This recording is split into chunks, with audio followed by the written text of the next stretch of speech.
Heto na mga super mom. It's 9:30 in the morning. Tulog na si Butiki. Tabi tayo, tabi. Yan.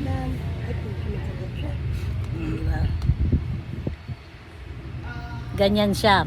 Bagong ligo, basta busog, okay na siya. Eh, alas 5 pa kasi nagising na yan, sumabay gumising sa nanay niya. Kaya, ayan, maagang natulog. So, ngayon, may time na tayo para mag-almusal. Kape. Saan na ba to? Tutong. Yan, yan. Tutong is my favorite. So, habang kumakain ako, may nakasalang na labahan, may nakasalang na sinaing. Ngayon, hinihintay ko yung anak ko, inutusan ko sa palengke. Ang ulam natin guys, unhealthy, pero wala tayong choice eh. Itong sa rep. Skinless lang huni sa masarap. Binibili ko sa suki ko sa palengke. Yan, konti lang yung kanin ko. Siguro mga 3/4 cup ng kanin. Para lang mga may laman yung tiyan ko.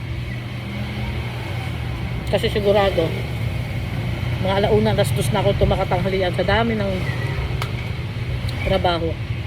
Tapos may naghihintay pa na tupiin. Ayan o. Yan. Tupiin pa yan. Ngayon, may huling salang ako sa washing machine. Sabi ko sa asawa ko siya na magsampay. Kasi mga ano lang naman yan. Mga, tawag ito, mga tuwalya. Madali na sampay. Yung mga maliliit, na puting-ting sampay na sampay ko na. So, mag-energize muna ako. Yan. Pagka wala ako masyadong ginagawa sa umaga, hindi ako makain ng kanin. Kaya kong kape lang, tinapay or kape lang hanggang ang tanghali. Pero pag marami akong ginagawa, kumakain ako ng kanin para energetic tayo. Hindi ako madaling mapagod. Sarap ng tutong.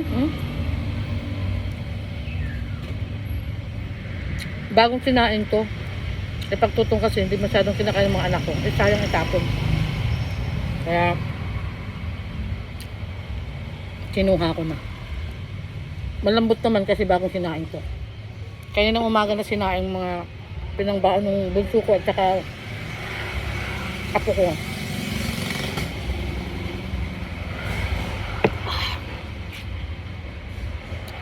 Diba? Pag may ito nasunog, iniwan ng anak ko pero tatanggalin ko to. Yung part na sunog. Kasi ginagawa niya yung trick or treat na basket ni Jaco. Kasi pumunta si Jaco sa school niya. Nagpa trick or treat yung barangay namin.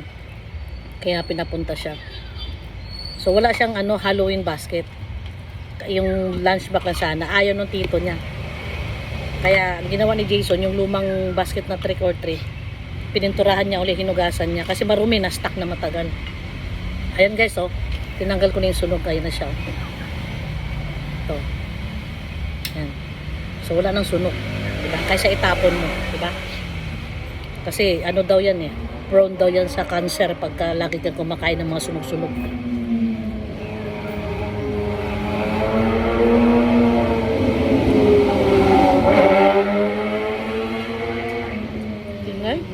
Kaya dito sa amin araw-araw.